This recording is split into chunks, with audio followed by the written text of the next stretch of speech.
वालेकुम। मैं आज़ाद कश्मीर डिस्ट्रिक्ट पहुँच का रहने वाला हूँ। मेरी बहन को ये थायराइड का मसला था, तो ये बड़े यानी कि तकलीफ़ में थे। हमने अदर शफ़ीक को चेक कराया, इन्होंने मतलब हमारे माशाल्लाह बहुत अच्छा ऑपरेट किया। तो कल इनका आए इधर शायद खालिक के अस्पताल पे, तो कल ही हमारा ऑपरेट हुआ था। माशाल्लाह अल्लाह के फजल करम से आज बहुत बेहतर है। आज अपने इनको घर लेके जा रहे हैं।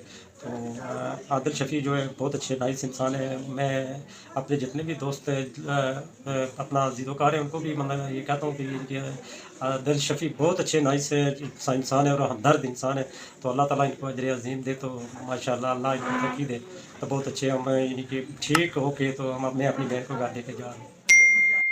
मैं अपना जितने भी हमारे आज़ाद कश्मीर के लोग हैं उनको यही मतलब कहता हूँ कि मतलब डॉक्टर आदिल शफ़ी के पास आएँ।